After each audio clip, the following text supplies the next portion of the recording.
본 방송에서 제공하는 정보는 투자 판단에 대한 참고 자료입니다. 방송에서 제공하는 정보의 가치, 가격 상승 및 가격 하락에 대해서는 방송사에서 보장하지 않습니다. 본 방송은 가상 광고 및 간접 광고가 포함되어 있으며 방송에서 나오는 정보는 출연자와 경제적 이해관계가 있을 수 있습니다. 투자에 유의하시기 바랍니다. 본 방송의 제작진 및 출연진은 방송통신심의위원회 규정을 준수합니다.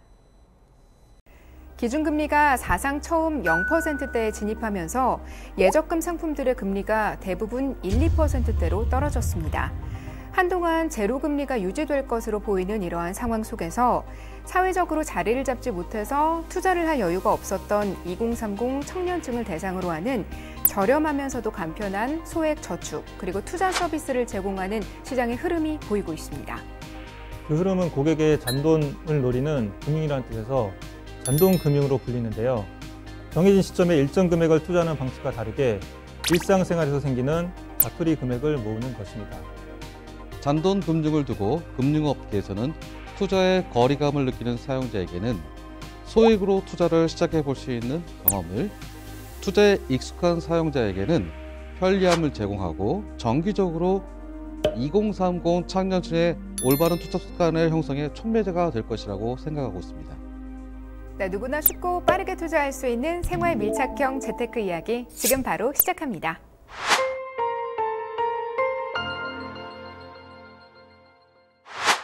쉽고 재미있게 즐기면서 배우는 재테크 이야기. 안녕하세요. 핀테크 투자백서 진행의 강소라입니다. 오늘 제 옆에는 이득규 대표님, 차도현 이사님 나와주셨습니다. 안녕하세요. 네, 안녕하세요. 네, 오랜만에 뵙는 것 같아요. 네, 그렇습니다. 어떻게 지내셨나요?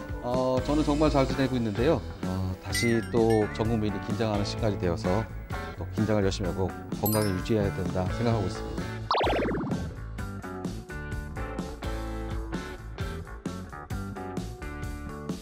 다시 한번 바짝 긴장감을 조이고 우리가 노력을 해야 되는 시기인 것 같아요. 네. 차 이사님 어떻게 지내셨나요? 네, 코로나가 좀 잠잠해져서 이번 주에 좀 음주 약속을 많이 했었는데 네, 다시 이번 주에 취소를 많이 해서 우울한 한 주를 보내고 있습니다.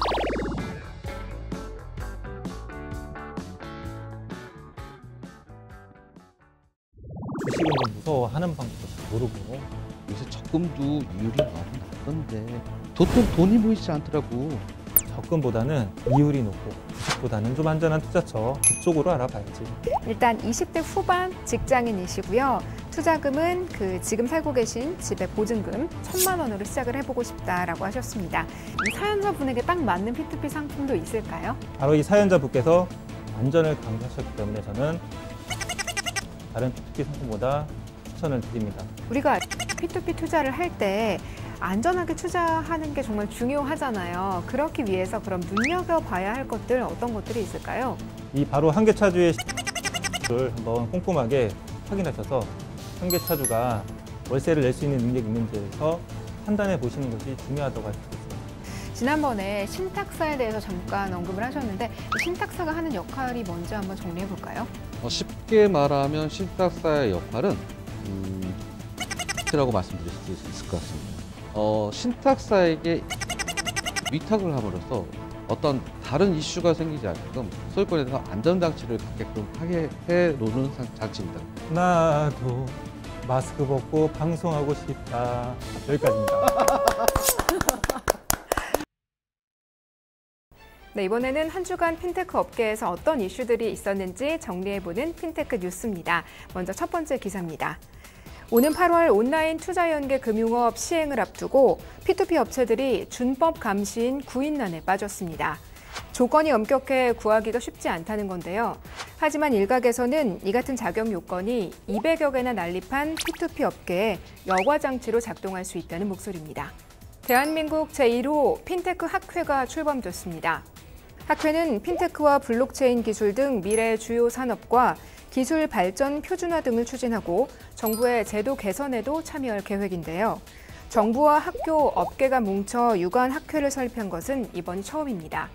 제1회 핀테크 학회는 최근 과학기술정보통신부의 공식 인가를 받고 활동에 나섭니다. 한국판 뉴딜 정책에 핀테크 업계가 앞장서겠다고 밝혔습니다. 한국핀테크 산업협회는 지난 8일 성명서를 통해 이 같은 내용을 밝혔는데요. 정부의 한국판 뉴딜 추진 방향 중 비대면 산업 육성과 디지털 경제 전환 가속화 부분은 핀테크 산업에 대한 기대가 남다르다는 것을 알 수 있다며 앞으로의 포부를 밝혔습니다. 영국, 싱가포르, 호주 등 핀테크 선진국의 혁신 금융 서비스 사례를 분석해 국내 규제 개선에 반영하는 연구가 추진됩니다. 한국 핀테크 지원센터는 오는 8월까지 해외 혁신 금융 서비스 사례 조사를 진행하기로 했는데요.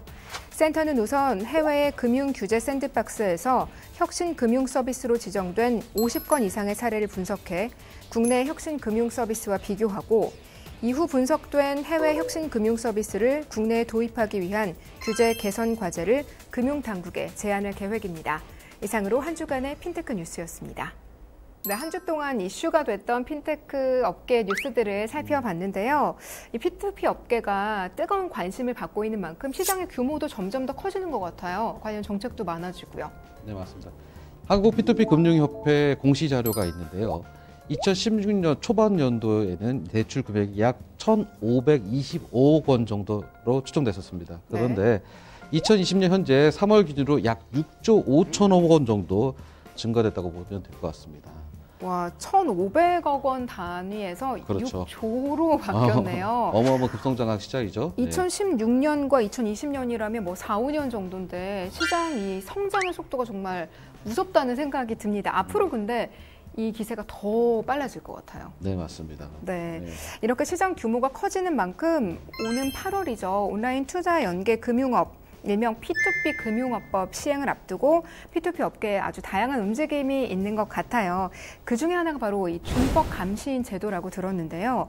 단어를 보면 뭔가를 감시한다, 뭐 지켜보고 그런 용어인 것 같아요. 어떤 분이죠? 이 준법 감시인이라는 게? 네, 한마디로 말씀을 드리면 금융회사의 암행어사다라고 암행어사. 생각하시면 될 것 같습니다. 네, 어떤 일들을 하게 될까요? 네, 금융회사의 뭐 규정이나 정책, 절차를 철저하게 준수하도록 통제, 감시하는 그런 제도다라고 생각하시면 되겠습니다. 그래서 그런지 준법 감시인이 되려면 조건이 굉장히 까다롭고 엄격하다고 들었어요. 네, 준법 감시인이 되려면 금융감독원 산하에 관리 감독을 대상으로 했던 그 관계 기관에서 10년 이상 근무를 했다거나 아니면 회계사, 공인회계사, 변호사 자격증을 취득하고 5년 이상 근무를 했다고 하는 증빙이 되신 분만이 이 준법 감시인이 될 수 있고요. 네. 이 준법 감시인이 도입이 된다고 하는 거는 앞서 말씀드린 것처럼 현재 P2P 200여 개의 P2P 회사의 자금의 투명성, 적법성 이런 것들을 좀 더 객관화하고 합리화함으로 인해서 투자가에게는 높은 신뢰도를 확보함으로 인해서 P2P 시장에 대한 향후 발전에 높은 기여를 할 거라고 생각됩니다. 네, 보다 안전성이 강화된다라는 생각이 들고 조금 더 신뢰가 가기는 한데요. P2P 업계의 입장은 과연 같을까라는 생각도 들어요. 업계 반응은 어떤가요? 네, P2P 업계가 대형 업계도 있지만 이 중소형 업계도 많기 때문에 준법 감시인 채용에 대해서 좀 부담을 많이 느끼고 있는 것 같습니다. 왜냐하면 준법 감시인 조건이 좀 까다롭기 때문에 이분들의 좀 몸값이 좀 높을 것으로 예상이 돼서 비용 측면에서 좀 부담스러워하는 것 같습니다. 물론 이제 정식 업체 등록을 위해서는 당국의 기준에 맞춰야지만 이 수익 구조 마련을 위한 법제화도 필요하다고 생각이 듭니다. 그렇군요. 준법 감시인 제도라는 게 새롭게 신설이 됐습니다. P2P 업체에서는 아무래도 준법 감시인을 모셔오기가 쉽지 않고 지금 현재 준법 감시인의 조건을 갖추고 계신 분들도 많지는 않을 거기 때문에 여러 가지 부담을 안고 있는 건 사실인데요. 사실 투자자 입장에서는 그만큼 좀 안전하고 신뢰감이 가는 회사를 만날 수가 있다는 점에서 사실 반가운 소식이기도 합니다. 약간의 어려움이 있을 수 있지만 이러한 단계를 거쳐서 P2P 업계가 한층 더 성장하고 발전할 것이라는 것에는 의심의 여지가 없네요. 네, 준법 감시인 제도가 앞으로 어떻게 좀 활성화되는지 지켜보면 좋을 것 같습니다. 네, 다음으로 눈여겨볼 기사가 바로 한국판 뉴딜에 대한 기사입니다. 최근 뭐 뉴스나 신문에서 이 단어가 가장 많이 등장하는 것 같아요. 얼마 전에 대통령께서 취임 3주년 특별 연설에서 일자리 창출을 위해서 한국판 뉴딜을 국가 프로젝트로 진행을 하겠다라고 밝혔습니다. 한국판 뉴딜 어떤 사업인가요? 한국판 뉴딜 정책은 크게 두 가지 관점으로 바라볼 수 있는데요. 3대 혁신 분야에 관련된 부분과 10대 중점 추진 과제로 요약할 수 있습니다. 3대 혁신 분야는 디지털 인프라 구축, 비대면 산업 집중 육성, 그리고 사회 간접 자본의 디지털화, 그리고 10대 중점 추진 과제 키워드 또한 이 앞서 말씀드린 3대 혁신 분야와 일맥상통하는 부분이 상당히 많습니다. 즉, 여러분들이 많이 들었던, 또 서로 씨도 많이 들었던 AI, 네, AI. 그리고 5G, 그 비대면, 네. 언택트라고 하죠. 네. 그리고 데이터 수집, 이 분야에 관련된 부분이 굉장히 중요한 부분으로 담고 있습니다. 정리를 해보자면 디지털 기술을 기반으로 하는 뭐 일자리 창출이나 뭐 또 선순환 구조를 빠르게 구축해 나가겠다 이런 생각이 듭니다. P2P 업계와는 굉장히 밀접한 관련이 있는 정책이다라는 네. 생각이 드는데요. 이 3대 혁신 분야를 선정하는데도 어떠한 원칙이 적용됐다고 들었어요. 어떤 거죠? 네, 맞습니다. 4대 원칙이 적용이 됐는데요. 첫 번째로는 이제 디지털 기반 프로젝트에 집중을 하겠다는 원칙입니다. 두 번째로는 민간 투자와 시너지가 크고 일자리 창출이 가능한 분야를 선정을 했다는 것이고요.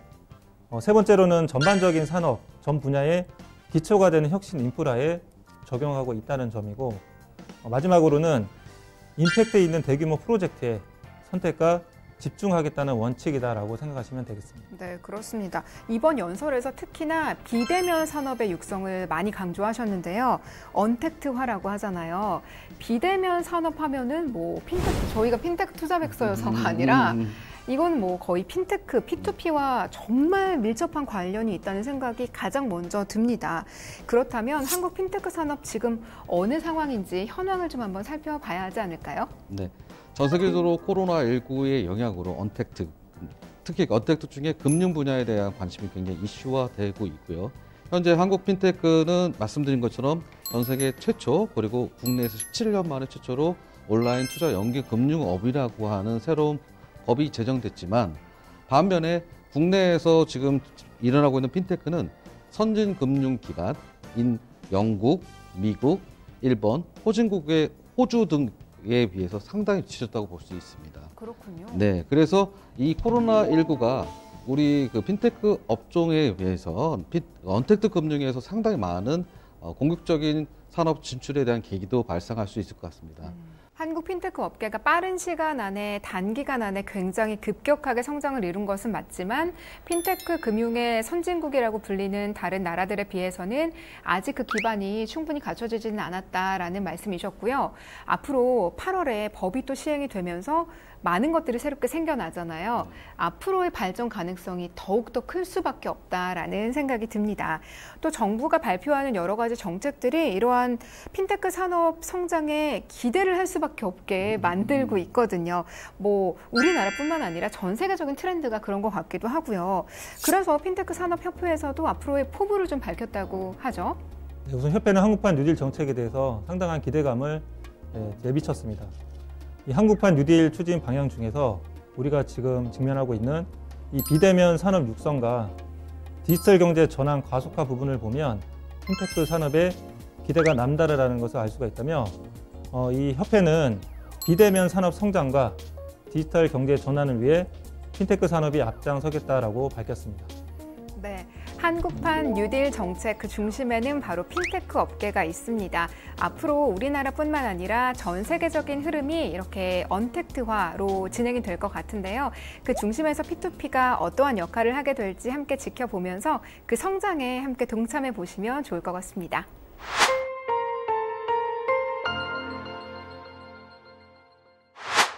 네, 그와 그녀의 투자 습관을 파헤쳐보고 고민까지 말끔히 해결해드리는 시간, 투자의 참견입니다.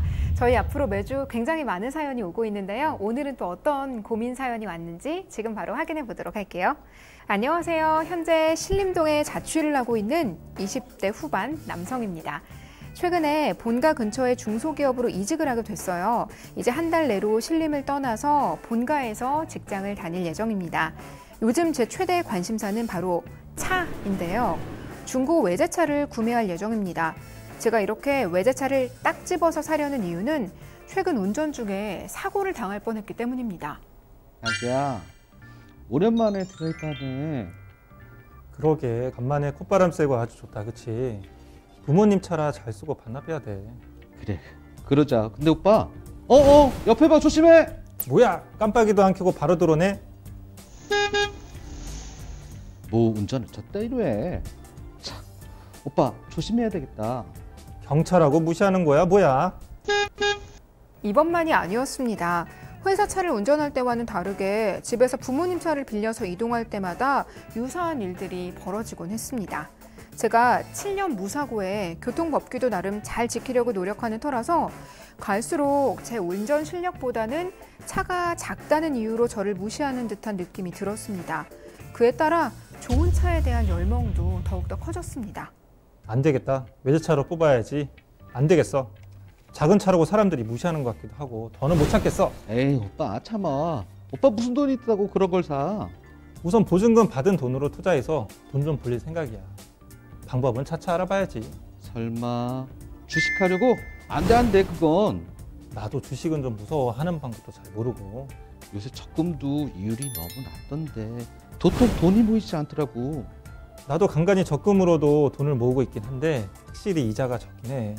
적금보다는 이율이 높고 주식보다는 좀 안전한 투자처 그쪽으로 알아봐야지. 이 말이야 쉽지. 아무튼 재테크 관련해서 유튜브 같은 데서 많이 나오는 것 같으니까 우선 거기서 한번 찾아봐봐. 여자친구의 말대로 재테크 관련해서 영상을 찾아보던 중에 핀테크 방송을 접하게 됐습니다. P2P 투자라는 좀 생소한 투자처가 눈에 들어오더라고요. 제가 생각했던 적금보다는 수익이 좋고 주식보다는 안전한 투자라는 점이 마음에 들었습니다. 3, 4년 안으로 중고 외제차를 구입할 목적이고요. 처음이라 일단 보증금 1,000만 원으로 투자를 시작해 볼 생각입니다. 수익률은 10% 정도면 괜찮을 것 같고요. 도로의 무법자들에게 더 이상 무시당하고 싶진 않습니다. 재테크 꼭 성공할 수 있게 조언 부탁드립니다. 라고 사연을 보내주셨습니다. 네, 중고 외제차 구입을 원하시는 신림동에 거주하고 계시는 20대 후반 남성분의 사연이었습니다. 대표님께서 그동안 여자 역할을 많이 하셨는데 오늘이 바로 그 절정이지 않았나 하는 생각이 듭니다. 연습 많이 하신 것 같아요. 이심전심이었습니다. 네, 사연자분이 지금 화가 참 많이 나신 것 같은데요. 경찰을 타다가 위험한 순간을 경험하는 일이 있다고 저도 주변에서 듣기는 했어요. 우리나라가 특히 좀 경찰을 약간 무시하는 경향이 있나라는 생각도 들더라고요. 어떻게 생각하세요? 제가 예전에 경찰을 아주 이제 초년병 때 운전을 했었는데 정말 이 경우 비슷한 경우 당해본 적이 있어요. 그럼 이 사연자의 공감을 하시는군요. 그럼요. 고속도로를 주행하고 있는데 옆에 커다란 덤프 트럭이 지나가면 정말로 공포의 두려움도 어느 정도 감당을 못할 정도였습니다. 그렇군요. 네. 심지어 우리나라 영화에 네. 그런 말 있지 않습니까? 영화 대사 중에. 아버지 뭐 하시노? 이런 네. 것처럼 우리나라에서는 차를 보고 그 사람의 그 뭐 평가를 한다고 할까? 가치관을 측정한다고 할까? 이런 이야기들이 너무 많이 있는 것 같습니다. 네, 눈에 보이는 것들에 조금 더 집중을 하다 보니까 그러한 현상이 있는데 도로 위에서까지 이러한 일들이 일어난다면 정말 좀 아찔하기도 합니다. 그리고 운전 중에 보복 운전하는 경험도 참 많이 있다고들 하더라고요. 운전으로 실수로 인한 사고보다는 보복 운전 때문에 이런 사고의 위험 심심치 않게 나타나고 있는 것 같은데 이건 또 어떻게 생각하시나요? 네, 실제로 2016년도에 있었던 일인데요. 경차가 이제 끼어들기를 허락하지 않고 경적 울려서 그 SUV 차량이 18km를 따라왔는데 왜 18km인지 모르겠네요. 네, 보복 운전을 하는 그런 사연이 있었는데 당시 가해자는 이제 형법상 특수협박 혐의로 입건이 되었다고 합니다. 생명과 직결되는 부분이잖아요. 그리고 나뿐만 아니고 도로 위에 있는 모든 사람에게도 피해를 줄 수가 있고요. 지금 얘기를 듣다 보니까 이 사연자님의 사연에 이입을 하게 되고 꼭 재테크에 성공하실 수 있도록 도와드리고 싶다는 생각이 듭니다. 자, 그러면 정확한 진단을 위해서 한번 의뢰인의 프로필 다시 한번 살펴볼까요? 일단 20대 후반 직장인이시고요. 투자금은 지금 살고 계신 집의 보증금 1,000만 원으로 시작을 해보고 싶다라고 하셨습니다. 기대하는 수익률 한 10% 정도면 좋겠다라고 밝혀주셨고 특징을 한번 살펴볼까요? 연봉은 한 3천만 원 정도, 또 3년 내로 중고 외제차를 꼭 구매하고 싶다라고 밝혀주셨습니다. 지금 P2P 투자에 관심을 갖게 되신 이유는 적금보다 이율은 높고 주식보다는 좀 안전한 투자처다라는 생각 때문에 P2P에 관심을 갖게 되셨는데요. 이렇게 사연자님처럼 투자를 통해서 목돈을 모아서 자신에게 다시 투자 혹은 소비하는 이러한 흐름 어떻게 생각하시나요? 요즘 20대의 재테크 관심이 정말 놀랍도록 높아지고 있다고 생각됩니다. 며칠 전에 P2P 투자 모임 카페에서 설문조사를 했었는데요. 예년 2019년이겠죠. 19년보다 2020년이 된 이 시점에서 20대 투자가의 증가 퍼센트가 굉장히 높이 높아졌다라고 조사 자료가 나왔습니다. 그럴 수 있었던 이유 중에 가장 큰 특징이 뭐냐 하면 우리가 쉽게 비대면 거래 중에 가장 큰 특징은 익히 알고 계신 토스나 카카오페이, 네이버페이, 각종 페이들 등등이 2030 세대들에게 모바일로 즉시 편리하게 이용할 수 있다는 점이 2030 세대들에게 특히 20대의 투자가의 유입에 굉장히 많이 높이 기여했다라고 생각될 수 있을 것 같습니다. 네, 참 긍정적인 발전이라는 생각이 들어요. 네, 맞습니다. 자, 모두가 재테크의 매력에 빠지게 되는 그날까지 저희가 함께 노력하는 핀테크 투자 백서가 되겠습니다. 우리 사연자님께서도 P2P에 어떻게 관심을 갖게 되셨냐 한번 들어봤더니 적금보다는 이율이 높고 주식보다는 좀 안전한 투자처다라는 말을 들었다고 하셨는데 맞나요? 네, 맞습니다. 예적금일 경우에는 상당히 안정성과 원금 보장이 높다라는 평가를 할 수 있습니다. 반면에 수익률이 굉장히 낮겠죠. 네, 정말. 그렇죠. 그렇죠. 그래서 요즘은 특히 더 그렇죠. 그렇죠. 그러니까 로우 리스크, 노 리턴. 네. 그래서 아주 굉장히 안정적이지만 얻어지는 수익도 굉장히 낮고. 그리고 그 다음으로 우리가 관심을 가지는 게 주식. 네. 주식에는 상당히 개인이 투자하기에는 많은 지식을 쌓기도 어렵고 경험 쌓기도 어렵고 특히 사연자분 같이 20대 분에게는 물론 제가 20대를 경험하는 건 아니지만 많은 정보를 개인이 취득할 수 있는 정보량이 한계가 있기 때문에 하이 리스크, 하이 리턴으로 굉장히 위험하다라고 판단을 할 수 있을 것 같고요. 마지막으로 말씀드렸던 P2P. 네. P2P에도 다양한 상품이 있지만 중금리 상품으로 적극적으로 추천할 수 있는 상품들이 여러 가지가 있는데 P2P 상품 중에 PF 상품, 창업자금 상품, NPL 상품, SLB 상품들이 있습니다. 원금이 손실 나지 않으면서 안정장치를 확보할 수 있는 그런 주식보다는 조금 안전적이면서 예적금보다는 조금 높은 중금리의 투자 수익을 얻을 수 있는 상품들이 요즘 대세를 이루고 있는 추세입니다. 그렇다면 이 사연자분에게 딱 맞는 P2P 상품도 있을까요? 네, 있습니다. 바로 SLB가 있죠. 많은 P2P 상품들이 있는데 그중에 콕 집어서 SLB를 추천해 주시는 이유가 있을까요? 투자의 기재 워렌 버핏이 이런 얘기를 했습니다. 네, 규칙 제1조 돈을 잃지 마라. 네, 근데 규칙 2조가 네. 제1조를 절대 잊지 말아입니다. 그만큼 이 투자의 기재 워렌 버핏도 원금에 대해서 굉장히 중요하게 생각을 하셨는데 바로 이 사연자분께서 안전을 강조하셨기 때문에 저는 SLB를 다른 P2P 상품보다 추천을 드립니다. 자, SLB는 금리는 낮지만 그만큼 안전한 상품입니다. 그 이유는 이 원리금 상환이 어려운 한계차주를 저희가 대상으로 하고 있기 때문이죠. 자, 이 SLB는 원리금 상환이 어려운 한계차주의 집을 P2P 업체가 사고 한계차주는 주변 시세보다 저렴하게 자신의 집이었던 그곳에 거주를 할 수가 있습니다. SLB의 수익 구조는 바로 한계차주의 월세가 투자자들의 수익으로 연결이 되는 방식입니다. 하지만 많은 분들이 이제 궁금하시는 게 한계차주가 월세를 안 내면 어떻게 되냐? 네. 라고 많은 질문들을 많이 하세요. 자, 하지만 리스크 해치 방법을 통해서 투자금을 회수하는 확률을 높이고 있다는 걸 말씀을 드리겠습니다. 리스크 해치, 이게 중요할 것 같은데 어떤 뜻인가요? 해지는 영어로 말하면 대비책, 울타리, 방어막 이런 말이라고 말할 수 있을 것 같습니다. 즉 다시 말씀드려서 SLB 상품을 이용하고 있는 한계차주가 월세를 못 내고 있을 때는 어떻게 하냐. 네. 그럴 때는 저희가 이제 최초에 매입했을 때 보증금이라는 것을 설정해 놓고 있습니다. 네. 그래서 우리가 이제 통상적으로 일반적으로 월세를 내다가 월세가 들어오지 않으면 보증금에서 차감을 하지 않습니까? 그렇죠. 네, 맞습니다. SLB 상품 또한 마찬가지로 월세가 들어오지 않을 땐 보증금, 설정 잡아놓던 보증금에서 차감을 하는 방법으로 SLB의 위험 요소를 액자하는 방법이 있습니다. 또한 한계차주를 최초에 SLB 상품을 선별할 때 기존의 데이터의 기준에 의해서 우량 신용자를 우선으로 SLB에 공급함으로 인해서 좀 더 월세가 밀릴 것 같은 것에 대한 방책을 먼저 구해놨다고 생각할 수 있습니다. 따라서 SLB의 특징은 해지 구성을 보면 수익 구조의 안정을 한 차례 더 확보했다고 말씀드릴 수 있을 것 같습니다. 네, SLB를 추천해 주시는 이유는 다른 P2P 상품보다 조금 더 안전장치가 잘 되어 있다, 리스크 해지가 잘 되어 있다, 그렇게 설명을 해주셨는데요. 우리가 SLB P2P 투자를 할 때 안전하게 투자하는 게 정말 중요하잖아요. 그렇기 위해서 그럼 눈여겨봐야 할 것들 어떤 것들이 있을까요? 네, 투자자의 수익은 바로 한계차주의 월세이기 때문에 이 SLB 핵심은 바로 한계차주가 월세를 잘 낼 수 있는지가 중요하다고 할 수 있겠습니다.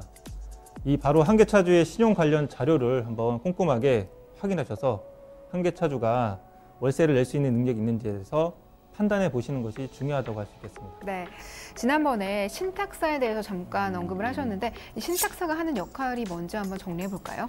쉽게 말하면 신탁사의 역할은 안전장치라고 말씀드릴 수 있을 것 같습니다. 즉 다시 말씀드려서 SLB 상품 특성상 소유권을 소유권을 가져오게 되지 않습니까? 그런데 한 개의 일반 민간 P2P 회사가 그 소유권을 가져오게 된다 하면 그 P2P 회사의 어떤 이슈, 문제가 생기게 되면 소유권에 대해서 굉장히 위험할 수가 있지 않겠습니까? 네. 우려도 되고요. 네. 그래서 신탁사에게 이 소유권에 대한 위탁을 함으로써 어떤 다른 이슈가 생기지 않게끔 소유권에 대해서 안전장치를 갖게끔 하게 해놓는 장치입니다. 그러므로 인해서 한계차주는 다시 매입할 때에 대한 소유권을 매입할 것에 대한 두려움을 없애고 안정적으로 월세를 낼 수 있는 그런 역할을 할 수 있다라고 말할 수 있습니다. 일종의 보증 서는 관계 이렇게 되는 거라고 생각하면 될까요? 네. 그러면 투자자들에게 들어오는 이 이자 수익은 어디서 어떻게 발생하는 거죠? 네, 전체적인 이제 자금 흐름을 한번 말씀드리도록 하겠습니다. 네, 투자자는 P2P 업체에 투자금을 전달을 합니다.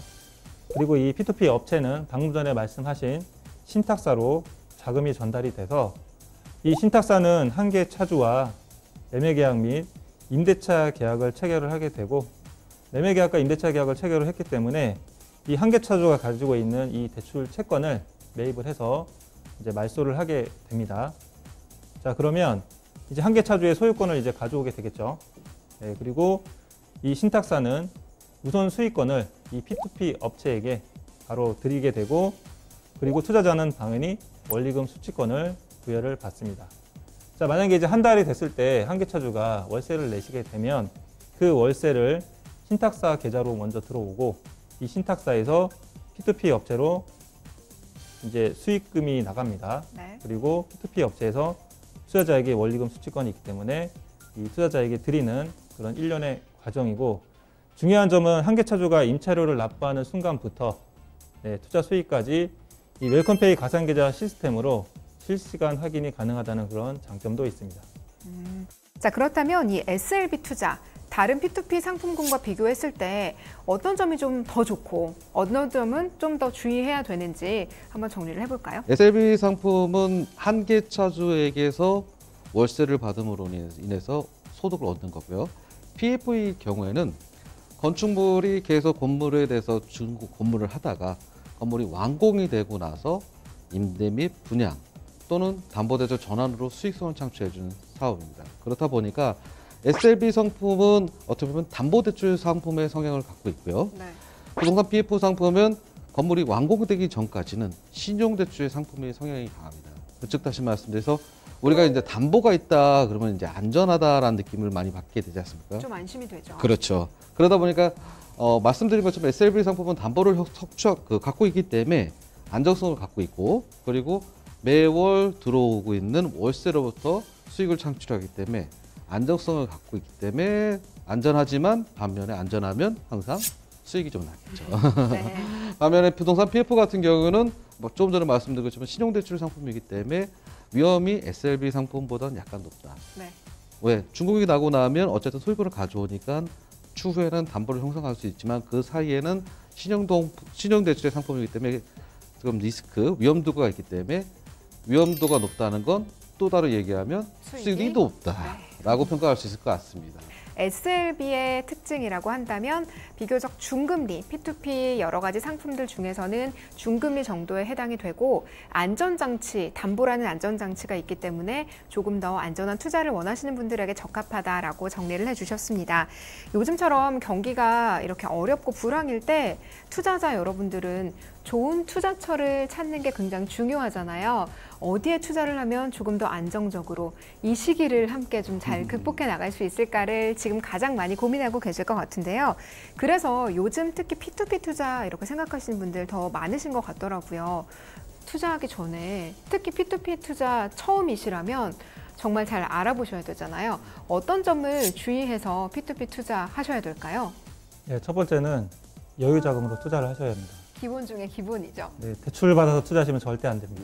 네. 왜냐하면 P2P는 원금 손실에 대한 리스크가 있기 때문에 네. 개인의 그 신중한 선택과 고민이 필요합니다.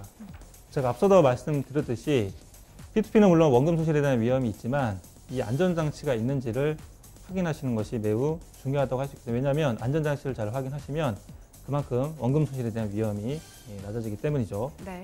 두 번째로는 이제 분산 투자를 하셔라. 네, 계란은 한 바구니에 담지 말라는 그런 말씀을 많이 들어보셨을 텐데, 네.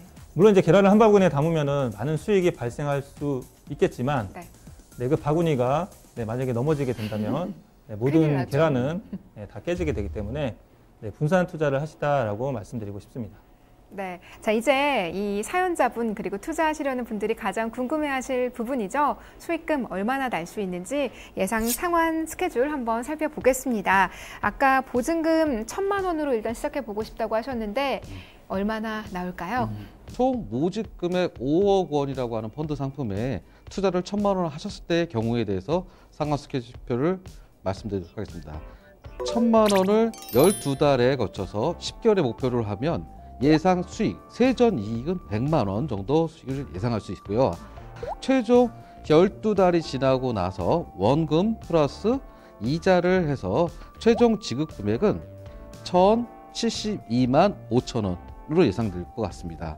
만약에 이 상품을 SLB 특성상 5년이라고 가정해서 5년 동안 계속 재투자를 했을 경우에는 마찬가지로 예상 수익률 10%, 투자 기간은 5년이라고 하니까 60개월이고요.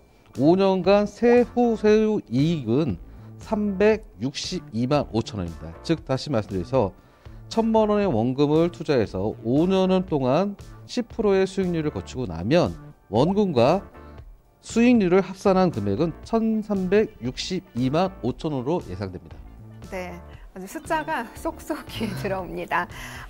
이 사연자분께서 투자금 1,000만 원으로 10% 정도 수익률 원하셨고요.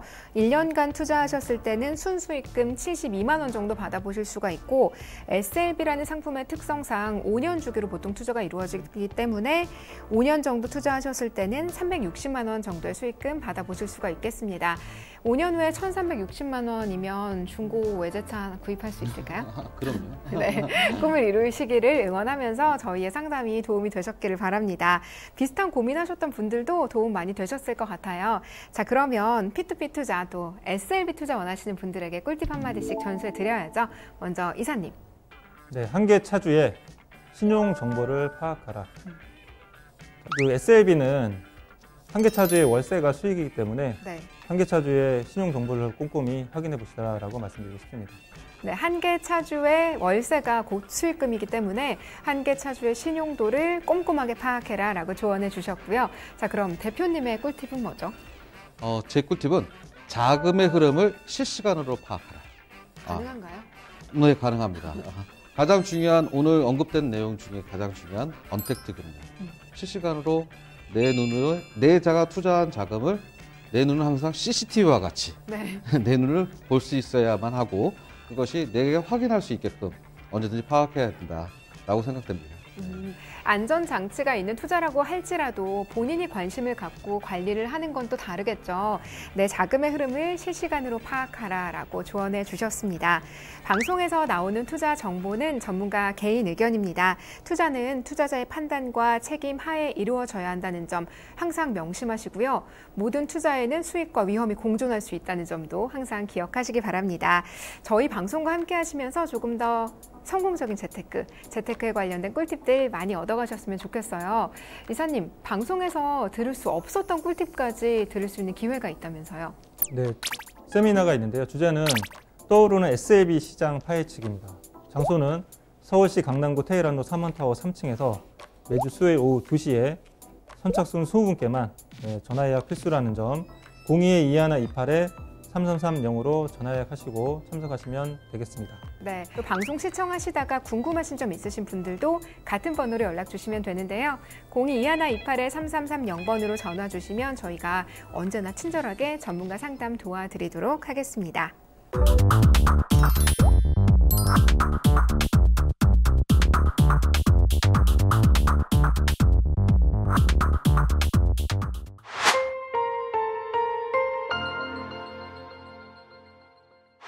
네, 핀테크 투자 대상을 소개하고 실전에서 적용할 수 있는 투자 노하우를 알려드리는 시간이죠. 핀테크 투자 백서입니다.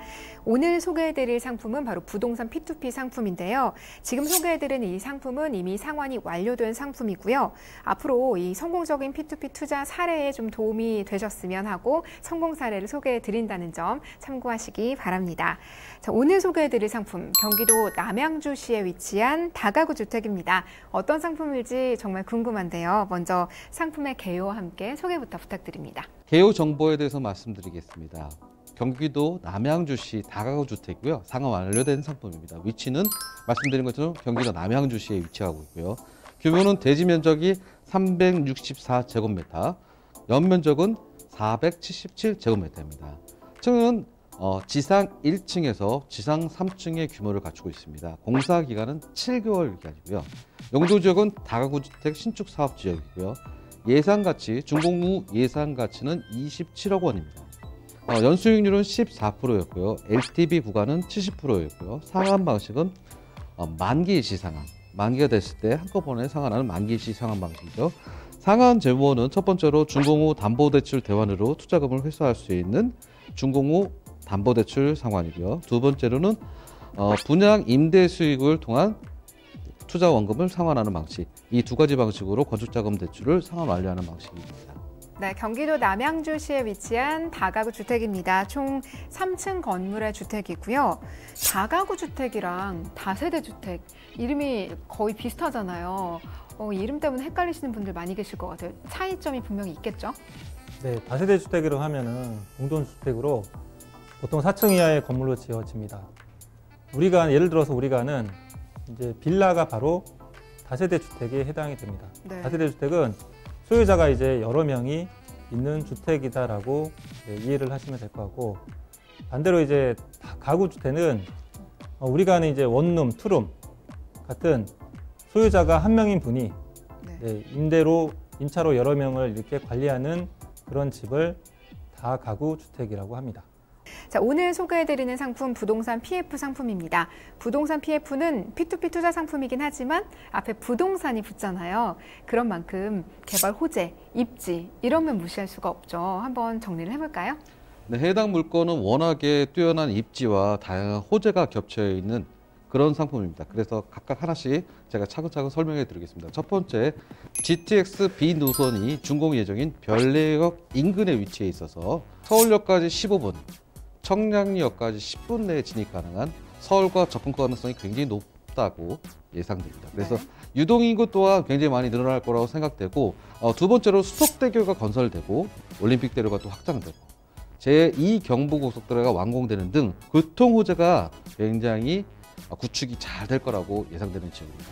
요즘 가장 핫한 수도권 3기 신도시로 선정된 왕숙T구가 아주 가까이 있고요. 판교 테크노밸리의 2배 규모로 신도시 중에 가장 큰 규모로 조성될 예정이므로 대규모 산업단지가 구성됨으로 인해서 자급자족의 기능을 갖출 수 있다라고 판단할 수 있습니다. 그리고 경부 제2차 테크노밸리 유치가 완성되면 약 13,000명 정도의 고용 창출이 예상됩니다. 그리고 지하철 4호선, 8호선 연장으로 인해서 교통 수요에 대한 해소와 출퇴근 시 잠실까지 20분대, 강남역까지 30분에서 40분 정도로 진입이 가능할 거로 보입니다. 네, GTX B 노선이 개통이 될 경우 서울역까지 15분이면 갈 수 있다라고 말씀을 해주셨는데요. 엄청 가깝네요. 네. 그에 따른 파급 효과 어떤 것들이 있을까요? 네, 일단 출퇴근 시간이 15분대라면 이 서울권 근무자들의 유입이 정말로 원활하게 이루어질 수 있을 것 같고, 이 서울과 멀지 않은 이 근교의 남양주는 이 도심 속의 전원 생활을 누릴 수 있는 아주 좋은 지역이라고 생각이 듭니다. 그래서 기존 직장으로의 출퇴근 동안 편리함으로 이 또 4호선과 8호선이 또 연장까지 더해지면 잠실이나 이 강남권의 근무자들 또한 남양주의 유입이 더욱 가중될 것으로 판단이 됩니다. 근시일 내에 대도시로 탈바꿈할 수 있지 않을까 하는 기대도 되는데요. 그런데 저희가 지금 이 상품이 거주 목적으로 소개해드리지 않고 P2P 투자 목적으로 소개를 해드리고 있잖아요. 투자 상품으로 다가구 주택 어떤가요? 투자 자금을 회수하는 시점에서 우리가 늘 말씀드린 것처럼 준공후 금융기관의 담보대출 대환으로 원금 상환을 할 수 있다. 물론 이런 방법이 있고, 두 번째 제가 늘 설명드리는 준공후 분양 및 임대로 상환할 수 있다라는 말의 주 관점을 보면, 다가구 주택의 특징은 아무래도 임대 수요, 임대가 맞춰져 있음으로 인해서 수익률이 나오지 않습니까? 공실이 일어나면 안 그렇죠. 되고. 네. 그렇다는 것은 그 수요가 맞춰져 있는 곳에 수익률이 나오다 보면 투자하고자 하는 분들의 관심이 많이 높아지겠죠. 투자하신 분들이 분양을 하시거나 분양을 받으시거나 또 임대가 들어왔을 때 투자 원금을 회수할 수 있는 그런 관점에서 굉장히 중요한 공실률이 좋을 위치라고 생각할 수 있겠습니다. 대규모 테크노밸리가 조성이 되면서 일자리가 굉장히 많이 이곳에 생길 예정이고, 그만큼 여기에 뭐 거주하셔야 되거나 관심을 갖고 계시는 분들이 많기 때문에 투자 수요가 굉장히 많다, 크다라고 기대해 볼 수 있겠고요. 수요가 많다라는 건 투자자에게는 당연히 긍정적인 신호겠죠. 그렇게 정리를 해볼 수가 있겠습니다. 그렇다면 투자자가 조금 더 마음을 놓을 수 있게 보호장치 어떤 것들이 있을까요? 네, 투자장치에 대해서 한번 차근차근 살펴보도록 하겠습니다. 첫 번째로는 관리형 토지 신탁 입탁 수익권에 대해서 2순위로 수익권 대출금의 대출금의 30%를 더 설정한 130%가 설정되어 있습니다. 두 번째로는 시공사 법인 연대 보증 및 보증은 절대로 쓰면 안 되지만 남이 서주면 좋은 거죠. 네, 두 분 별로 안 웃으시네요. 책임 준공 확약은 뭐냐면, 시공사 건물을 짓는 회사가 무조건 건물을 끝까지 지어주겠다는 이제 각서라고 생각하시면 되겠습니다. 네.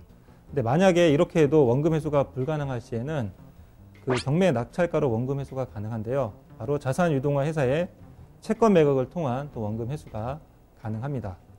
자, 마지막으로는 이 대출 회사의 대출 법인의 주식에 대한 2순위 근질권이 설정되어 있어 준공 후에 분양을 통한 원금 회수도 가능합니다. 보호장치가 좀 탄탄하게 되어 있다, 여러 단계로 이렇게 준비가 되어 있다라는 생각이 들긴 하는데요. 이렇게 안전장치가 있다고 해서 무조건 안전하다고 볼 수는 없죠. 여러분 이제 아시죠? 모든 투자에는 리스크가 존재할 수밖에 없습니다. 특히 이 방송을 통해서 P2P 투자나 혹은 또 부동산 PF 상품에 대해서 처음 접하게 되는 분들도 많이 계실 텐데요. 이렇게 P2P 상품, 부동산 PF 상품 투자하실 때 꼭 주의해야 할 점들, 어떤 것들 유념하셔야 될까요? 이런 말 있죠. 화려한 장미에는 향기가 있지만 아픈 가시가 있다. 네. 하지만 그 가시만 조심하면 아름다운 장미를 곁에 둘 수 있다. 특히 이 P2P 상품은 말씀드린 것처럼 투자 상품이다 보니까 원금 보장이 되지는 않습니다. 네. 그렇다 보니까 두 가지 관점에서 주의 있게 대비를 하셔야 됩니다. 첫 번째, 고금리 상품에 대한 유혹에 냉철히 하셔야 됩니다. 즉 다시 말해서 고금리 상품이란 거는 그만큼 하이 리스크, 하이 리턴이라고 늘 말씀드린 것처럼 부실 위험이 있기 때문에 그 부실 위험이 과연 얼마나 감수할 수 있는지, 발생 가능성이 있는지, 이 부분에 대한 판단을 하셔야 되는 부분이 있습니다. 네. 두 번째, 건축자금 대출은 말씀드린 것처럼 상한 재원, 투자한 금액을 다시 회수하는 시점이 준공 후 시점이기 때문에 만약에 준공 이후에 미분양이 발생했을 때 장기 연체가 될 가능성이 높습니다. 장기 연체가 갔을 때 그러면 이 부분에 대한 해지는 어떤 부분에 대해서 포인트를 잡으셔야 하냐면, 물건지에 해당 물건지의 입지와 개발 호재 등 이런 것들을 통해서 회수 가능한 시점이 언제쯤, 미분양이 언제쯤 회수될 수 있을지 이에 대한 것이 분석을 하시는 것이 굉장히 중요하다고 말씀드릴 수 있고, 특별히 이 부분에 투자하시는 것에 중점적으로 주의하시기를 당부드립니다. 네, 두 가지 부분을 강조해 주셨습니다. 일단 고금리 상품은 그만큼 위험이 높을 수밖에 없으니까 꼭 주의하셔야 된다라고 강조해 주셨고요. 또 부동산 PF 상품 특징상 미분양 시에 장기 연체가 발생할 가능성이 있다는 점도 꼭 염두에 두셔야겠습니다. 자, 지금 부동산 PF 상품 경기도 남양주시에 위치한 다가구 주택 소개해드리고 있는데요. 평소에 별내 신도시 관심 갖고 계셨던 분들 지금 막 채널 돌리시다가 딱 반갑게 멈추셨을 것 같아요. 그만큼 핫한 지역에 위치한 다가구 주택입니다. 자, 그런데 P2P 투자가 처음이신 분들, 그래서 이렇게 투자하면 도대체 얼마나 수익이 나는 거야? 내가 부동산 뭐 직접만 해봤지 어떤 거지 궁금해 하실 것 같아요. 가장 궁금한 부분이죠. 예상되는 상환 스케줄 한번 정리해 볼까요? 네, 남양주시 다가구 주택 상환 스케줄 한번 보도록 하겠습니다. 투자금은 2천만 원이고요. 기간은 7개월입니다. 수익률은 14%이고, 자, 이자 수익을 보시면 첫째 달과 둘째 달 한 만 원 정도가 차이가 나는 이유는 바로 이달은 31일이고 30일이라고 생각하시면 될 것 같습니다. 일수에 따라서 이자 차이가 난다라고 보시면 되고, 자, 매달 이렇게 이자를 받으시다가 토탈 이자 세 전 280만 원을 받으시는데, 세금을 제하면 내가 낸 원금 2천만 원과 합한 280만 원을 받으셔서 2,203만 원을 최종으로 지급받게 되시는 상환 스케줄을 볼 수가 있습니다. 수익률만큼이나 중요한 게 바로 원금을 얼만큼 보장을 받을 수 있는지, 돌려받을 수 있는지도 중요하다는 생각이 듭니다. 투자했는데 이자는커녕 내 원금도 손해를 보면 정말 우울하잖아요. 이 부분 어떻게 확인할 수 있을까요? 그 부분에서 미리 파악을 하려고 하는 것의 포인트는 그 물건지의 담보가치 분석입니다. 네. 즉 다시 말씀드려서 이 물건지에서 내가 투자했던 것이 얼마나 안전한 것인가에 대한 평가를 하는 것이 담보가치 분석인데요. 즉 남양주 다가구 신도시는 현재 27억 원 정도로 예상 담보가치를 평가하고 있고요.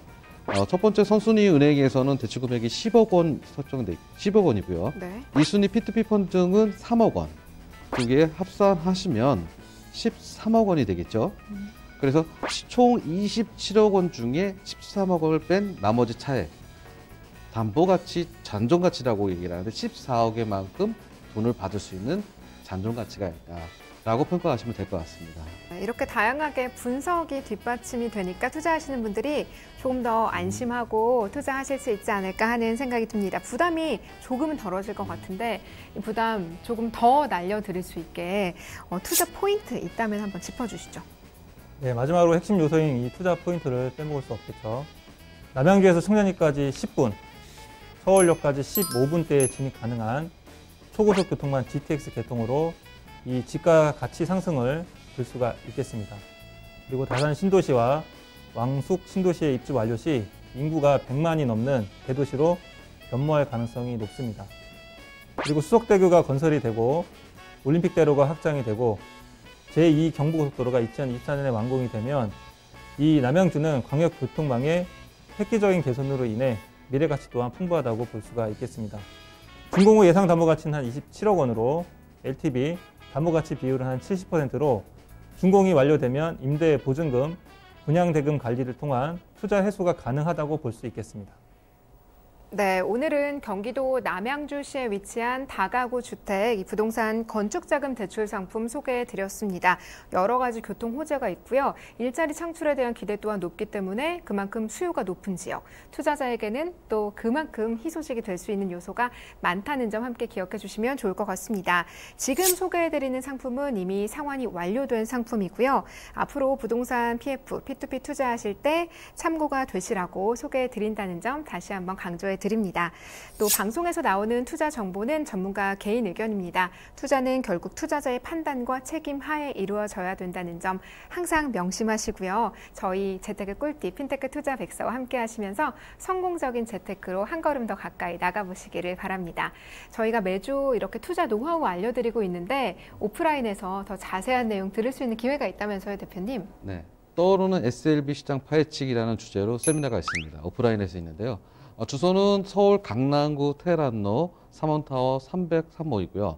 매주 수요일날 오후 2시에 세미나가 있을 예정입니다.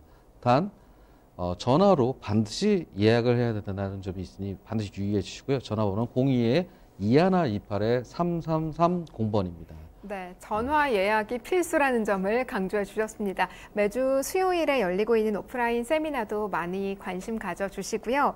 방송 시청하시다가 궁금하신 점 있으시거나 또는 전문가의 상담을 한번 받아보고 싶다 하고 원하시는 분들도 역시 같은 번호로 연락 주시면 됩니다. 022128-3330번으로 전화 주시면 저희가 방송 중 또 방송 끝난 이후에도 언제나 친절한 상담 도와드리도록 하겠습니다. 오늘 쉼없이 달려왔는데요. 오늘 준비한 내용이 여기까지고요. 네. 오늘 방송 어떠셨나요, 대표님? 오늘은 차분한 마음이 따뜻하게 다가오는 방송이었던 것 같아요. 차분하게 하실 말씀 다 하셔서 마음이 좀 편하신가요? 네, 맞습니다. 네, 오늘 저도 경제 공부 참 많이 한 것 같아요. 이사님 오늘 어떠셨어요?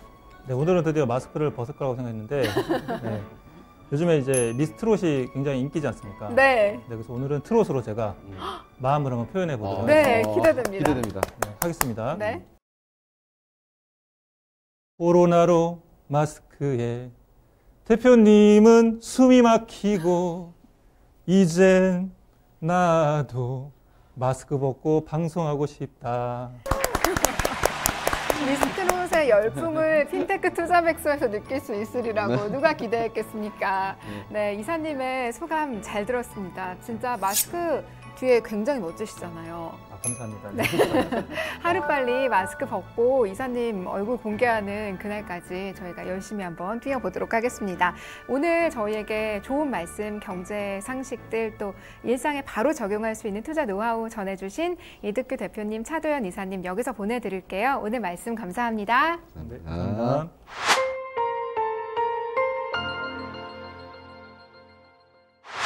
네, 오늘은 경제 불황기에 안전한 투자처를 찾고 계신 분들을 위해서 SLB 상품의 특징과 주의할 점 분석해 봤고요. 또 언제나 뜨거운 관심을 받고 있는 부동산 P2P 상품에 대해서도 함께 알아봤습니다.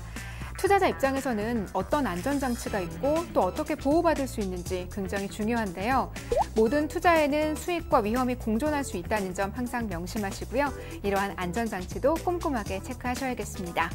아쉽지만 오늘 저희가 준비한 내용은 여기까지입니다. 하지만 방송 끝난 이후에도 궁금하신 점 있으시다면 02-2128-3330번으로 전화 주시기 바랍니다. 저희는 그럼 다음 주 금요일 이 시간에 또 쉽고 즐겁게 배울 수 있는 재테크 꿀팁 갖고 돌아오도록 하겠습니다. 시청해주신 여러분 고맙습니다.